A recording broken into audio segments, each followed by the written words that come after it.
Good morning students.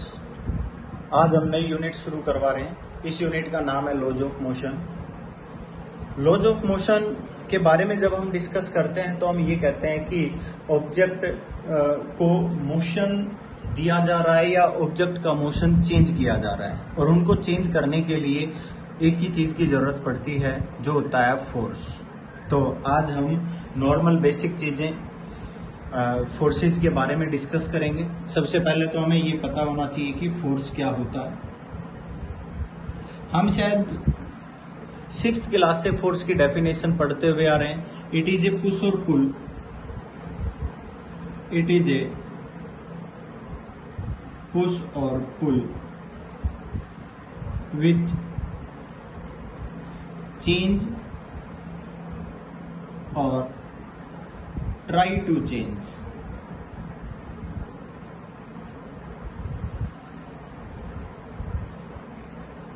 the position of a body। ये कहता है कि फोर्स वह पुश और पुल है जो किसी ऑब्जेक्ट की पोजीशन को चेंज करता है या पोजीशन को चेंज करने की कोशिश करता है। समझ आ गया? मीन्स ये आप ये भी कह सकते हो कि उसकी स्टेट को चेंज कर सकता है, कि ऑब्जेक्ट फोर्स लगाकर उसकी डायरेक्शन चेंज हो सकती है। वो मोशन में है, रेस्ट में आ सकता है, वो रेस्ट में है, मोशन में ला सकता है, आइदर कुछ भी हो सकता है। ठीक है, अब हम पढ़ेंगे बेटा यहाँ पर types of force. Types of force, ठीक है भाई। तो जो फोर्सेज हैं उनके टाइप में सबसे पहले मैं आपको बता देता हूं फील्ड फोर्स के बारे में। किसके बारे में बता रहा हूं भाई? Field force. भाई फील्ड फोर्स एक ऐसा फोर्स होता है जो दो ऑब्जेक्ट दूर दूर रखने पर भी लग जाता है। समझ आ गया? मैं आपसे ये कह देता हूं दैट इज एक विदाउट कॉन्टेक्ट फोर्स जो एक्ट होता है उसको फील्ड फोर्स बोलते हैं। मतलब उसमें कॉन्टेक्ट जरूरी नहीं है। The force acting between the force acting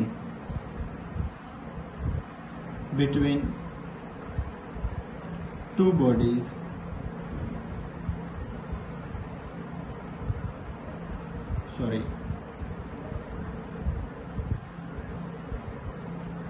without contact। the force acting between two bodies being without contact। For example मैं आपको बता देता हूं, जैसे कि हम बात करते हैं ग्रेविटेशनल फोर्स की। आपने 9th क्लास में पढ़ा था ग्रेविटेशनल फोर्स। दो ऑब्जेक्ट हैं, उनके बीच में जो फोर्स लगता है एफ जी से लिखते हैं। क्या होता है बेटा? G m1 m2 upon r square. और आप वेट की भी बात कह सकते हो, वेट भी ग्रेविटेशनल फोर्स है, जिसको क्या लिखते हो? mg।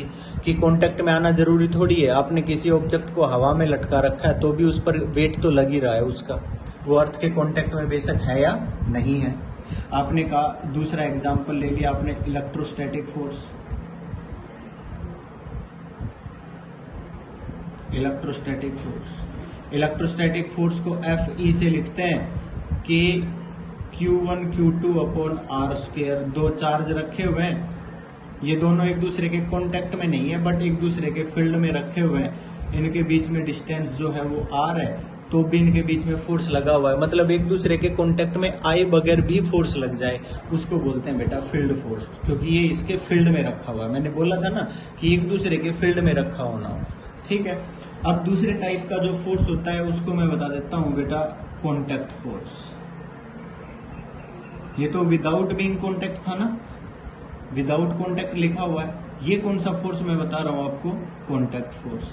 अब कॉन्टेक्ट फोर्स के भी बेटा टाइप होते हैं। कॉन्टेक्ट फोर्स के भी टाइप होते हैं। जैसे कि मैं आपको एक एग्जांपल लेकर बता रहा हूं। मैंने क्या कहा कि बेटा ये हमारे पास जो है ना, ये ग्राउंड सरफेस है। ठीक है, इस ग्राउंड सरफेस पर हमने एक ऑब्जेक्ट यहां रख दिया और दूसरे ऑब्जेक्ट को हमने यहां रख दिया। ठीक है, ये ऑब्जेक्ट ए है और ये ऑब्जेक्ट बी है। ए और बी ऑब्जेक्ट को एक दूसरे के ऊपर रख दिया। अब आपने समझना है कि हम क्या क्या बताना चाह रहे हैं। मैं यहाँ केवल कॉन्टैक्ट फोर्स के बारे में डिस्कस करूंगा।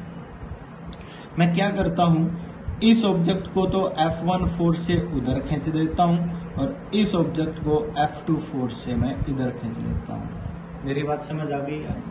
अब मैं आपको ये बता रहा हूं कि जब दोनों ऑब्जेक्ट एक दूसरे के साथ कांटेक्ट में आ गए तो इन दोनों पर हमेशा इक्वल और अपोजिट फोर्स एक दूसरे के ऊपर लग जाता है। हम क्या कहेंगे, when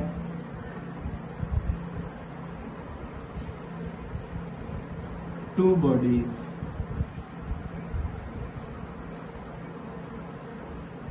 in contact each other, then they exert equal and opposite force.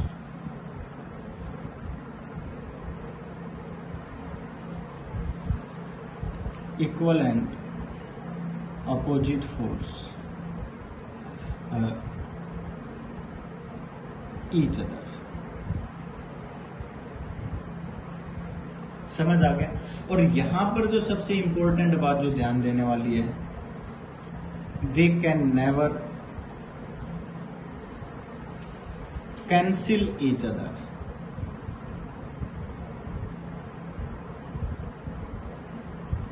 वो एक दूसरे को कभी भी कैंसिल नहीं करते। इक्वल और अपोजिट तो हमने बता दिया, यहां पर लिखा है हमने, इक्वल लगा हुआ है और अपोजिट लगा हुआ है। आप सोचोगे कि इक्वल और अपोजिट लगा हुआ है तो फिर कैंसिल क्यों नहीं हुआ? बिकॉज मैं बता देता हूं, बिकॉज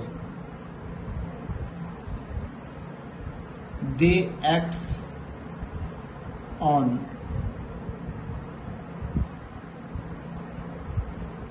डिफरेंट बॉडीज। वो जो एक्ट हो रहे हैं ना, वो अलग अलग बॉडी पर एक्ट हो रहे हैं, सेम बॉडी पर एक्ट नहीं हो रहे हैं। ये सबसे इंपॉर्टेंट बात है। दे एक्ट्स ऑन डिफरेंट बॉडीज, मतलब मैं आपको समझाता हूं। फॉर एग्जाम्पल, एक मैं आपको बता देता हूं बेटा, नॉर्मल रिएक्शन, कॉन्टैक्ट फोर्स है। दूसरा मैं आपको बता देता हूं फोर्स ऑफ फ्रिक्शन।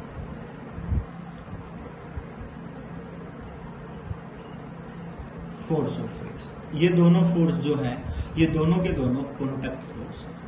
ये सबसे इंपॉर्टेंट बात है जो आपने ध्यान रखनी है। समझ आ गया? दोनों के दोनों हमेशा इक्वल और अपोजिट लगते हैं और दोनों एक दूसरे के अपोजिट लगेंगे बट डिफरेंट डिफरेंट बॉडी पर लगेंगे। फॉर एग्जाम्पल, सबसे पहले मैं आपको बता रहा हूं कि यहां पर एक परपेंडिकुलर फोर्स लगता है, परपेंडिकुलर टू सरफेस। सबसे पहला जो मैं लिख रहा हूं, normal reaction.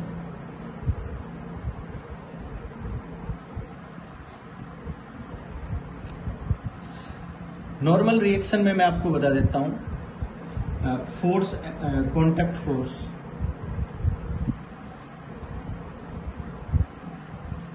Acts perpendicular to surface of contact. जो कॉन्टैक्ट सरफेस है ना, उसके परपेंडिकुलर। फॉर एग्जाम्पल, देखना ध्यान से बेटा, यहां पर हमने ये डायग्राम बनाया था ऊपर, जो ए बी डायग्राम बना हुआ है, इसमें हमने क्या किया, मैंने कहा ये जो है ना, ये ए है, ठीक है। ए का कौन सा सरफेस कॉन्टैक्ट में? डाउनवर्ड सरफेस कॉन्टैक्ट में। मैंने क्या कहा कि इसके परपेंडिकुलर फोर्स लग रहा है, तो इसके परपेंडिकुलर फोर्स तो यहीं बनेगा ना, इस पर परपेंडिकुलर डाल दो भाई, तो ये क्या बन गई हमारे पास? Normal reaction. कोई प्रॉब्लम है तो बताओ। और नॉर्मल रिएक्शन को N से लिखा जाता है, N1, N2, N3, या किसी किसी बुक में R से भी लिख देते हैं, तो R1, R2, R3 भी लिख सकते हो। समझ आ गया? जैसे कि आप ये कहोगे सर हम तो बी का बनाना चाहते हैं, चलो कोई बात नहीं, हम बी के लिए भी बना देते हैं। मैंने कहा बेटा ये जो है ना, ये ऑब्जेक्ट है हमारे पास बी, ठीक है, ये ऑब्जेक्ट क्या है? बी। अब यहां पर देखिए, बी का कौन सा सरफेस कॉन्टैक्ट में है? तो हम पता है क्या कहेंगे कि दोनों सरफेस कॉन्टैक्ट में है, नीचे वाला ग्राउंड के साथ, ऊपर वाला ए के साथ। तो देखो, ए के ऊपर जो नॉर्मल रिएक्शन लगी है वो किसने लगाई है, बी ने लगाई है, क्योंकि ये ए किसके कांटेक्ट में था, बी के कांटेक्ट में था। अब बी का ये वाला सरफेस कांटेक्ट में है ना भाई, किसके कांटेक्ट में है भाई, ए के कांटेक्ट में, तो ए पर नॉर्मल रिएक्शन N1 लगी, तो इसके अपोजिट डायरेक्शन में रिएक्शन N1 लगेगी। और कहां लगेगी भाई, नीचे की तरफ लगेगी, क्योंकि मैंने क्या कहा था, इक्वल एंड अपोजिट। समझ आया कि नहीं आया? Means N1 reaction acts perpendicular on lower surface A due to B। B ने लगाई है A के ऊपर और परपेंडिकुलर लगाई है। और आप ये भी कह सकते हो and N1 reaction acts perpendicular downward, और ये कहां थी, अपवर्ड है, परपेंडिकुलर सरफेस अपवर्ड है भाई। जहां पर वो कांटेक्ट में है, नीचे कांटेक्ट में है तो इसके ऊपर लग जाएगी, और अगर ऊपर वाला कांटेक्ट में है तो नीचे की तरफ लग जाएगी। तो यहां पर क्या हो जाएगा, perpendicular downward on upper surface of B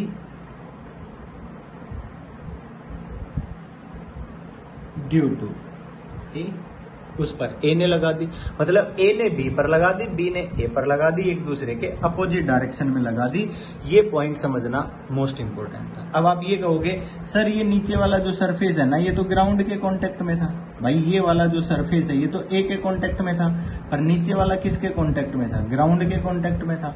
अगर ये ग्राउंड के कांटेक्ट में था तो भाई यहां पर भी रिएक्शन लगेगी। अब नीचे वाला सरफेस है तो रिएक्शन कहां लगेगी, ऊपर। मेरी बात समझ गई कि नहीं? और इस रिएक्शन को N1 नहीं बताएंगे, N2 बताएंगे, क्योंकि ये किसी और के कांटेक्ट में है। जब बॉडी का नेचर बदल जाता है तो नॉर्मल रिएक्शन भी चेंज हो जाती है। जब जो अलग अलग के कांटेक्ट में होता है तो वो अलग अलग के कांटेक्ट में ही माना जाएगा। मेरी बात समझ गई कि नहीं? तो हमने क्या कहा कि नीचे ये जो ग्राउंड सरफेस था इसके कांटेक्ट में बी है, तो इस पर नॉर्मल रिएक्शन कहां लगेगी, अपवर्ड लग जाएगी। यहां तक सभी को समझ आ गया भाई? अब हम बात करते हैं बी पार्ट की। बी पार्ट क्या है हमारे पास, force of friction.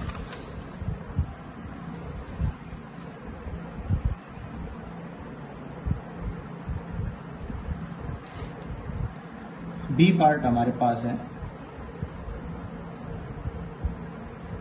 Force of friction. अब इसके बारे में मालूम होना चाहिए भाई, फोर्स ऑफ फ्रिक्शन क्या होता है। तो मैं आपको एक बात बता देता हूं, इसके लिए रफ सरफेस होना जरूरी है। If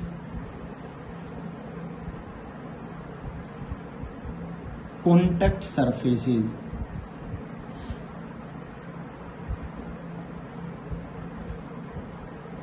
of both bodies are rough। अगर दोनों बॉडीज का जो रफ सरफेस है वो किसमें है, कॉन्टेक्ट में है। मेरी बात समझ गए? अगर रफ सरफेस है देन फ्रिक्शनल फोर्स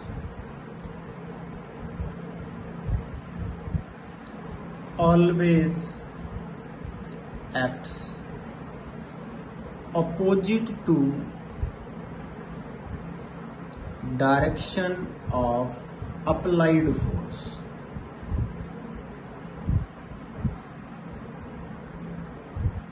जो अप्लाइड फोर्स है ना उसके हमेशा अपोजिट डायरेक्शन में एक्ट होगा। मेरी बात समझ आ गई? अब एग्जांपल देखिए, हमने बेटा ये डायग्राम बनाया था, दोबारा से हम बना देते हैं। ऊपर वाली बॉडी ए, नीचे वाली बी। इस पर फोर्स लगाया हमने F1, इस पर फोर्स लगाया हमने F2। ये हमने बताया था, ठीक है। F1 F2 इन दोनों पर हमने फोर्स लगा दिया। अब हम कॉन्टैक्ट फोर्स ऑफ फ्रिक्शन की बात कर रहे हैं। बेटा F1 पर हमने कहाँ फोर्स लगाया, राइट साइड। जब हमने F1 पर राइट साइड फोर्स लगाया तो हम क्या कहेंगे बेटा, ये बॉडी है A, ठीक है। हमने फोर्स कहाँ लगाया, इस पर F1 राइट। तो इस पर फोर्स ऑफ फ्रिक्शन कॉन्टैक्ट जहां पर है उसके टेंजेंट लगेगा। कहां पर लगेगा, टेंजेंट, और स्मॉल एफ से लिखेंगे। किससे लिखेंगे बेटा? स्मॉल एफ से। यहां पर हम बताएंगे इंपॉर्टेंट पॉइंट है, force of friction always acts tangent to surface of contact.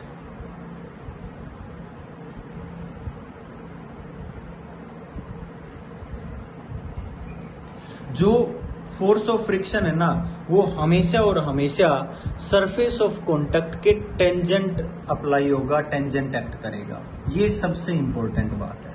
मेरी बात समझ आ गई होगी कि जो फोर्स ऑफ फ्रिक्शन लग रहा है, ये जो हमारे पास फोर्स ऑफ फ्रिक्शन अप्लाई हुआ है, ये फोर्स ऑफ फ्रिक्शन जो हमारा सरफेस ऑफ कांटेक्ट है ना, उसके टेंजेंट लगेगा। जैसे ये सरफेस ऑफ कांटेक्ट है, इस पर टेंजेंट ड्रॉ कर दो opposite to the direction of applied force. ये भी हमने क्या कहा है? Opposite, acts opposite to direction of applied force. समझ आ गया? तो ये हमारे पास क्या हो गया? Force of friction. अब हमने बेटा एक बात और भी बताई थी आपसे, हमने ये कहा था कि जो फोर्स ऑफ फ्रिक्शन है ना, वो हमेशा इक्वल और अपोजिट लगता है। अब मैं क्या कहूंगा बेटा, ये बॉडी है हमारे पास बी, ठीक है। अब देखो बेटा, इस ए पर लेफ्ट साइड में एफ लगा हुआ है, तो बी पर लेफ्ट साइड में क्या लगा हुआ, राइट साइड में क्या लगेगा? Force of friction. और इस पर अगर इधर फोर्स ना भी लगाया जाए F2, तो भी इस पर फोर्स ऑफ फ्रिक्शन इधर लगेगा, क्योंकि बीच में रफ सरफेस है। ए पर फोर्स, ए पर जो फोर्स ऑफ फ्रिक्शन है वो कहाँ लग रहा है बेटा? लेफ्ट साइड में। तो बी पर फोर्स ऑफ फ्रिक्शन कहाँ लगेगा? राइट साइड में, क्योंकि ये दोनों क्या होंगे बेटा? Equal and opposite. क्या होंगे बेटा? हमेशा इक्वल एंड अपोजिट। और अगर आपसे बार बार ये पूछा जाए कि ये इक्वल और अपोजिट है, तो क्या आप इनको कैंसिल कर सकते हो? तो आप क्या कहोगे? No, they can never be cancel each other, because both force acts on different bodies, both force do not acts on a same body. ये दोनों के दोनों फोर्स सेम बॉडी पर नहीं लग रहे हैं, दोनों के दोनों फोर्स अपोजिट बॉडी पर लग रहे हैं, अलग अलग डिफरेंट बॉडी पर लग रहे हैं। इसलिए हमने इन दोनों को कैंसिल नहीं किया। समझ आ गया? पॉइंट क्लियर हुआ यहां तक। तीसरा फोर्स मैं आपको बताना चाहता हूं बेटा, attachment to another body. Means एक और फोर्स के बारे में हम बात करते हैं यहां पर।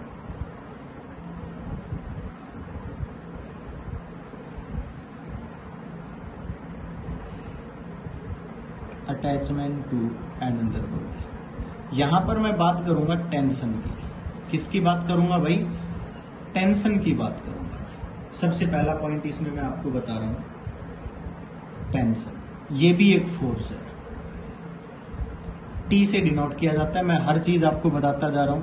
फोर्स ऑफ फ्रिक्शन को स्मॉल एफ से, applied force capital F, normal reaction को मैंने एन से डिनोट कर दिया है। काफी सारी बुक्स में आर से भी डिनोट करते हैं, तो ज्यादा सोचने की जरूरत नहीं है। एक मैं अटैचमेंट के बारे में मैं आपको बता रहा हूं। जो टेंशन है इन स्ट्रिंग, अगर हम टेंशन, मैं कहता हूं कि एक बॉडी को किसी दूसरी बॉडी के साथ अटैच कर दीजिए। आपने कहा कि ये दो बॉडी हैं, एक दूसरे के साथ अटैच कर दिया, तो हम क्या करेंगे भाई? स्ट्रिंग के साथ ही तो अटैच करेंगे।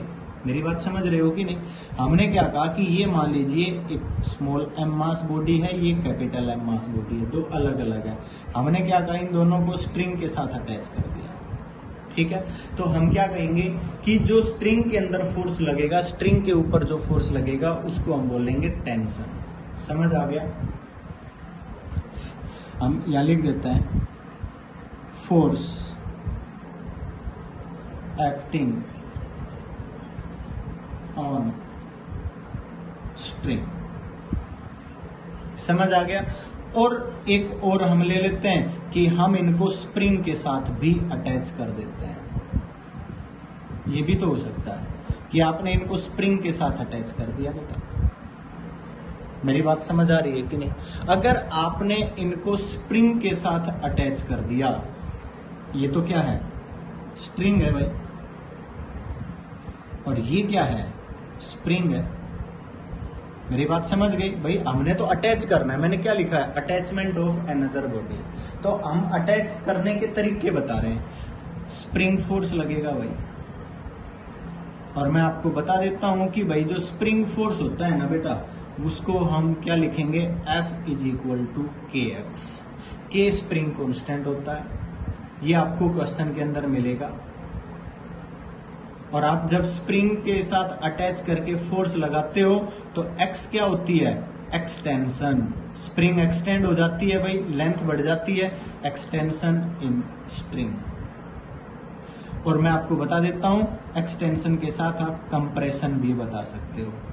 क्या कई बार तो हम दबाते हैं तो स्प्रिंग क्या हो जाती है, कंप्रेस भी तो हो जाती है। एक्सटेंशन और कंप्रेशन इन स्प्रिंग, समझ आ गया। तो जो स्प्रिंग फोर्स लगाएगी वो कितना लगाएगी, F। इन पॉइंट्स का आपने ध्यान रखना है। अब मैं आपको बता देता हूं कि टेंशन किन किन पॉइंट्स पर किस किस डायरेक्शन में होती है और आपने कैसे कैसे लेना है, उनके बारे में मैं आपको बता देता हूं, जो सबसे इंपॉर्टेंट पॉइंट है। ठीक है, अब मैं यहां पर लिख रहा हूं इंपॉर्टेंट पॉइंट्स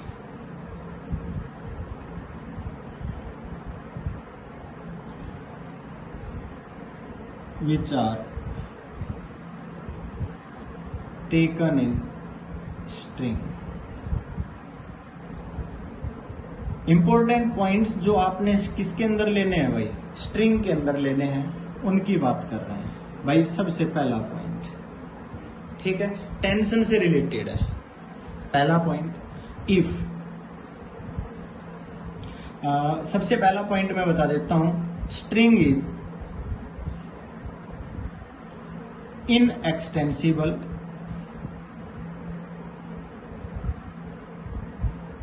and massless।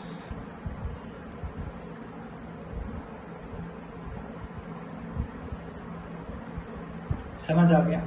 सबसे पहला है कि जो स्ट्रिंग है ना भाई, वो इनएक्सटेंसिबल है। कैसी है भाई, इनएक्सटेंसिबल। तो हम क्या कहेंगे, और मासलेस है। 2 पॉइंट है। तो आपने एक बात याद रखनी है, then magnitude of acceleration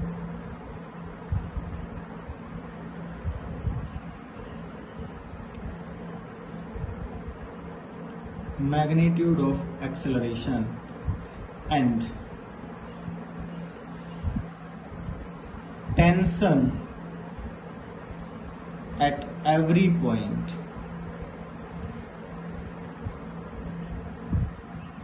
in string is always same।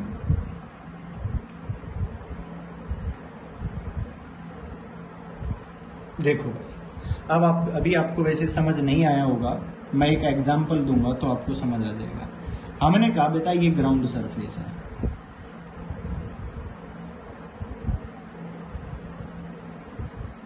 यहां मैंने एक स्ट्रिंग जोड़ी, यहां हमने एक और मास जोड़ दिया, small m capital M, acceleration है, और यहां आपने फोर्स लगाया।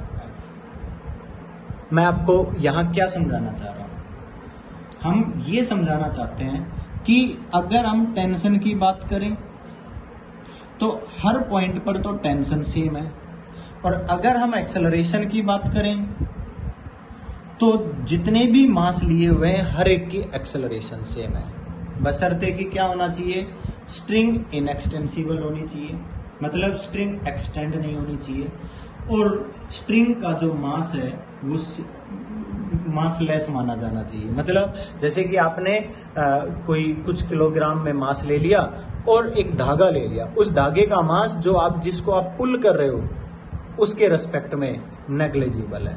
समझ आ गया। तो हमने उसको क्या बोला, मासलेस। मतलब कि उस स्ट्रिंग का जो मास है ना, जिस स्ट्रिंग से बांधकर आप किसी ऑब्जेक्ट को खींच रहे हो उसके रेस्पेक्ट में उसका मास नेग्लिजिबल होना चाहिए, तो हम उसको क्या बोल देते हैं, मासलेस। समझ आ गया होगा। ये पहला पॉइंट था। या फिर हम कोई भी दूसरा ये ले लेते हैं, जैसे कि हमने क्या कहा कि भाई यहां पर है ना एक पुली बांध रखी है, यूं ये पुली है, ठीक है। इस पर एक यूं यहां पर एक मास लटकाया आपने, एक मास आपने इधर लटका दिया, ठीक है। यहां पर टेंशन की बात करोगे, यहां टेंशन की बात करोगे, तो किसी भी डायरेक्शन में किसी भी पॉइंट पर टेंशन लोगे, हर पॉइंट पर टेंशन क्या मिलेगी बेटा, सेम मिलेगी। मेरी बात समझ आ गई होगी। इसके अंदर जो पुली है ये मास लेस होनी चाहिए, फ्रिक्शन लेस होनी चाहिए। सारे पॉइंट में धीरे धीरे समझा दूंगा। पहला पॉइंट मैं आपको जो समझाना चाह रहा था वो यही था। पहले पॉइंट में आपने ये ध्यान देना है, मान लीजिए ये ए एक्सेलरेशन से ऊपर जा रहा है तो ये ए एक्सेलरेशन से नीचे जाएगा।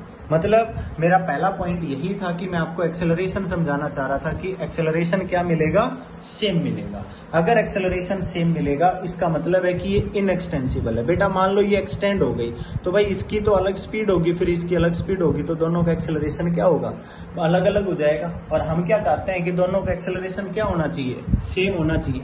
समझ आ गया। तो पहला पॉइंट तो यही था। सेकंड पॉइंट मैं आपको फिर दोबारा बताना चाहता हूं टेंशन के बारे में। देखिए सेकंड पॉइंट मैं आपको बताना चाहता हूं, if a string is massless then tension in it is same everywhere। इसका मतलब जैसे कि आपने ये डायग्राम बनाया था, आपने क्या कहा, स्मॉल एम ये कैपिटल एम, यहां फोर्स लगाया, ये ग्राउंड सरफेस बताया। मैं आपसे ये कह रहा हूं कि देखो आपसे पूछा जाए इस पॉइंट पर टेंशन बताओ, आपसे पूछा जाए कि यहां पर टेंशन बताइए। मेरी बात समझ रहे हो? तो जब आप टेंशन की बात करोगे ना तो मैं आपसे ये कहूंगा कि हर पॉइंट पर टेंशन टी है, हर पॉइंट पर टेंशन सेम है। मैंने ये पॉइंट समझाया है आपको। ऐसा नहीं है कि आपसे ये कह दिया जाए कि भाई देखो इसका डायग्राम बनाओ, फ्री बॉडी डायग्राम। आगे मैं आपको सिखाऊंगा फ्री बॉडी डायग्राम के बारे में। जैसे कि ये कहा जाए स्ट्रिंग इतनी छोटी सी है तो यहाँ पर कितनी टेंशन होगी, और स्ट्रिंग इतनी लंबी है तो टेंशन क्या होगी। तो मैं कहूंगा कि दोनों पॉइंट पर टेंशन क्या है, सेम है। टेंशन डिफरेंट डिफरेंट नहीं है। सबसे इंपॉर्टेंट पॉइंट मैं आपको ये बताना चाह रहा हूं।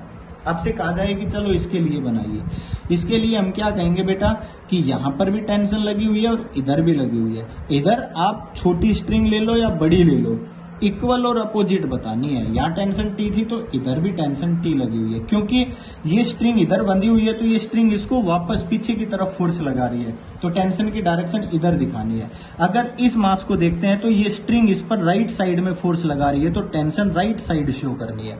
हम ज्यादातर कंफ्यूज होते हैं कि टेंशन की डायरेक्शन कहाँ ले और क्यों ले। अगर आपने कैपिटल एम का डायग्राम बनाया, अगर आपने कैपिटल एम का डायग्राम बनाया तो आप एक बात समझिए कि ये स्ट्रिंग, ये वाली स्ट्रिंग इसको किधर खींच रही है, मेरे हिसाब से राइट साइड। तो इस मास के साथ जो स्ट्रिंग दिखाओगे उस पर राइट साइड में टेंशन शो करोगे। मेरी बात समझ आ रही है कि नहीं? अब इस मास को ले रहे हो, इस मास में देखिए ये टेंशन इस पर किधर फोर्स लगा रही है। मेरे हिसाब से इसके इधर फोर्स मास जुड़ा हुआ है तो लेफ्ट साइड फोर्स लग रहा है, तो इस मास पर आप क्या करोगे, लेफ्ट साइड में फोर्स लगाओगे। समझ आ गया? और ये वाली स्ट्रिंग इसको राइट साइड खींच रही है तो इस पर टेंशन T1 दिखाएंगे, क्योंकि एक स्ट्रिंग पर टेंशन सेम होती है बट डिफरेंट डिफरेंट स्ट्रिंग पर टेंशन डिफरेंट डिफरेंट होती है। समझ आ गया? हमने ये लिखा है the tension is same everywhere, मतलब टेंशन जो स्ट्रिंग आपने ली है ना उस पर सेम रहेगा। अगर आप डिफरेंट डिफरेंट, आप यहां लिख देता हूं, if you take different string between different masses,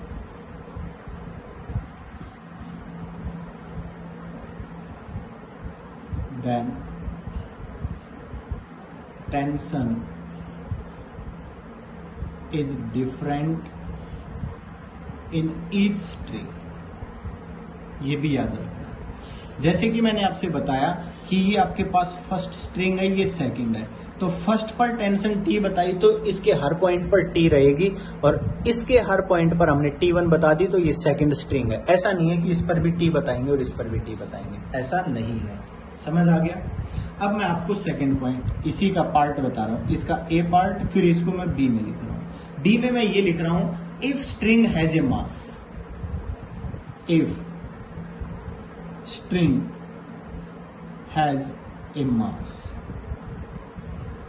अगर स्ट्रिंग, यहां तो क्या बताई थी, मासलेस, यहां पर मैं बता रहा हूं स्ट्रिंग के पास मास है, तो हम क्या कहेंगे, मतलब हम ये कह देंगे tension eight different points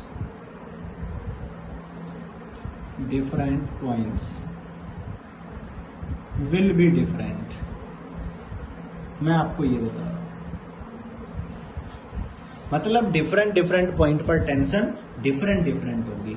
for example, जैसे कि, और मैं आपको यहां पर और भी डायग्राम बनाकर दिखा सकता हूं। जैसे कि एक डायग्राम और बनाकर दिखा रहा हूं। पहले वाले में आपने क्या कहा, यहां पर एक पुली लगा दी, एक मास यहां पर बांधा आपने, एक मास यहां लटका दिया आपने, ठीक है। हम यहां टेंशन दिखाना चाहते हैं, थोड़ा सा ध्यान से समझना। ये देखिए, मैं क्या कह रहा हूं कि यहां जो टेंशन है ना, यहां पर आपने कहा कि इक्वल और अपोजिट टेंशन लग रही है, यहां पर भी बेटा इक्वल और अपोजिट टेंशन T दिखा दी। अब आप सोच रहे हो सर ने ना इसमें T दिखाई, यहां पर T1 दिखा दी थी, यहां T1 बता, नहीं, ये अलग स्ट्रिंग है, ये अलग स्ट्रिंग है। यहां पर तो ये इस पुली के ऊपर से घूम के जा रही है, जब ये इस पुली के ऊपर से घूम के जा रही है तो एक ही तो स्ट्रिंग हो गई भाई, मेरी बात समझ गई कि नहीं। तो यहां पर टेंशन क्या रहेगी बेटा, सेम रहेगी, ये बात भी आपने याद रखनी है, ठीक है, क्योंकि स्ट्रिंग एक ही है, मासलेस है। अगर मान लीजिए स्ट्रिंग के पास मास है, स्ट्रिंग के पास अगर मास है तो हम दूसरा डायग्राम बना देते हैं। हमने क्या कहा कि जैसे कि यही डायग्राम मान लीजिए मैं रिपीट कर दूं,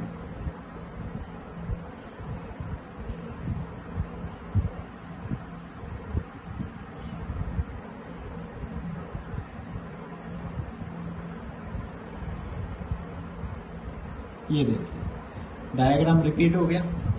अब हमने क्या कहा कि यहां पर अगर हम ये कहेंगे कि स्ट्रिंग के पास मास है, इफ स्ट्रिंग हैव सम मास, तो मैं आपको ये बता देता हूं कि इसके हर पॉइंट पर tension eight different points will be different. आप ये कहोगे कि यहां टेंशन आप कितनी बता रहे हो, T1, यहां कितनी बताओगे बेटा, T2, हर पॉइंट पर अलग अलग होगी। मेरी बात समझ आओगी। और अगर आप इक्वल और अपोजिट दिखाना चाहते हो तो वो भी आप दिखा सकते हो। मीन्स डिफरेंट पॉइंट्स पर स्ट्रिंग की जो टेंशन है वो आपने डिफरेंट बतानी है। यहां तक पॉइंट क्लियर हो गया। T3 हो गई, T4 हो गई, इस तरह से आप बदल सकते हो। क्लियर है? अगर मान लीजिए आप ये कहते हो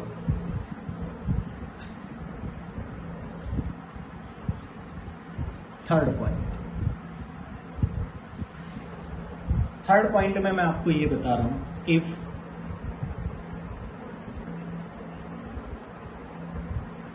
देयर इज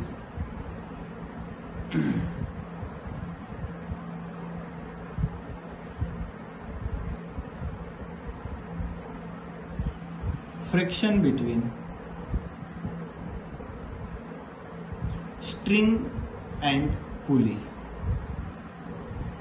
यहां तक तो हमने क्या कहा था भाई, मासलेस पुली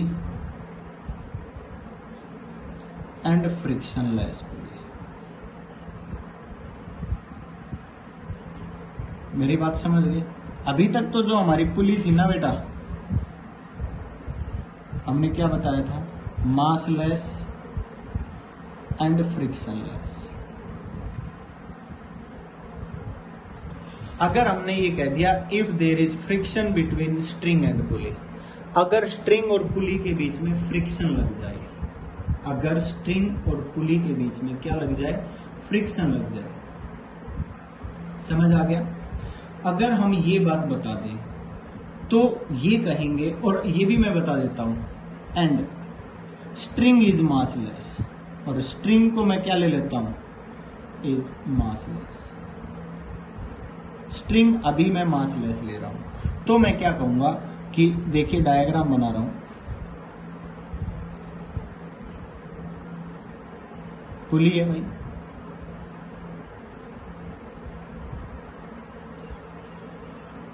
ये मास है, ये दूसरा मास है। मैंने ये कहा कि ये दो मास है, यहां पर मैंने कह दिया जो पुली है ना, उनके बीच में फ्रिक्शन है, there is a friction between string and pulley. Clear है?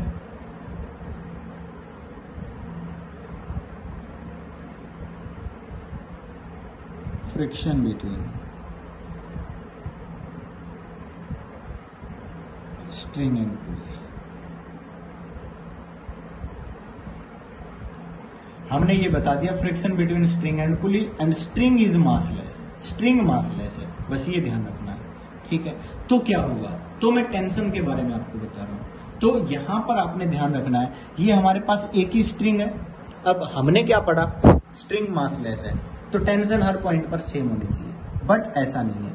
अगर इनके बीच में फ्रिक्शन आ गया तो बेटा ये बात जरूर याद रखें कि टेंशन इस पुली से लेफ्ट साइड अलग रहेगी और राइट साइड अलग रहेगी। मतलब मैं बात करूं, यहां टेंशन T1 और इधर tension T2, but her point पर सेम रहेगी। पुली से नीचे सेम रहेगी, पुली से इधर सेम रहेगी। आपने एक पॉइंट को समझना है, इन दोनों में क्या डिफरेंस है। पहला डायग्राम जो हमने यहां बनाया था इसमें, और एक डायग्राम जो हमने ये बनाया इसमें, इन दोनों में क्या डिफरेंस है। यहां पर पुली मासलेस है, फ्रिक्शनलेस है, तो क्या होगा कि हर पॉइंट पर टेंशन सेम मिलेगी। अगर पुली का मास हो गया और उसके अंदर उनके स्ट्रिंग और इनके बीच में फ्रिक्शन हो गया, तो ये बात याद रखनी है कि इन दोनों के बीच में टेंशन T1 लगेगी, इन दोनों के बीच में टेंशन T2 लगेगी। मतलब पुली से एक साइड अलग टेंशन और दूसरे साइड डिफरेंट टेंशन। समझ आ गया होगा? तो हम यहाँ क्या कहेंगे, हम यहाँ पर ये बात कहेंगे, then tension is different on two sides of pulley, then tension is different on two sides of pulley.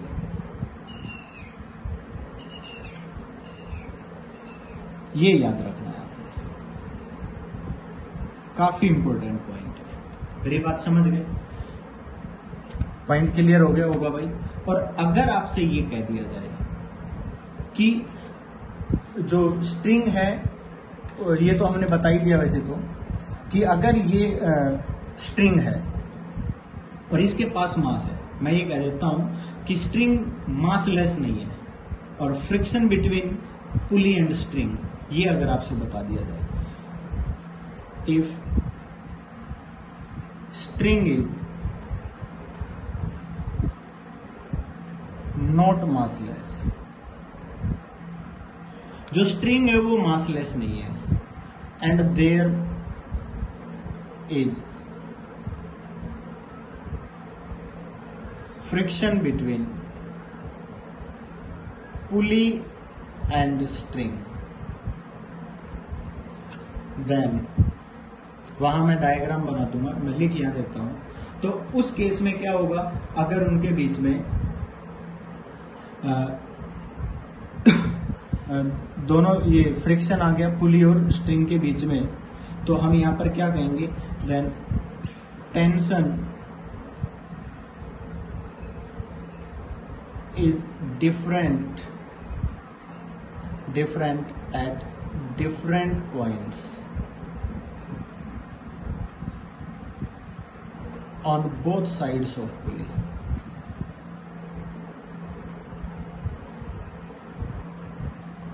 समझ आ गया? डायग्राम यहां बना रहा हूं मैं, ध्यान से समझिए ये डायग्राम। काफी इंटरेस्टिंग टॉपिक है, आप इनको एक बार पढ़ के देखना। कल हम फ्री बॉडी डायग्राम की कुछ प्रैक्टिस कराएंगे तो आपको और भी अच्छा समझ आएगा। मैंने कहा कि ये इस केस में जो मैं आपको बता रहा हूं कि यहाँ पर ये मासलेस नहीं है, इस स्ट्रिंग का भी अपना मास है। तो हम क्या कहेंगे, यहाँ टेंशन T1, यहाँ T2, यहाँ पर अगर आप दिखाओगे T3, यहाँ दिखाओगे T4, मतलब हर पॉइंट पर टेंशन क्या लग रही है, डिफरेंट डिफरेंट लग रही है। किसी भी पॉइंट पर टेंशन हम सेम नहीं बता पाएंगे, ये बात आपने याद रखनी। तो ये कुछ पॉइंट्स थे जो आपके दिमाग में होने चाहिए थे कि अगर मासलेस हो तो क्या होगा, स्ट्रिंग मासलेस हो तो क्या होगा, स्ट्रिंग मासलेस है बट उनके बीच में फ्रिक्शन है तो क्या होगा, पुली का वेट है तो क्या होगा।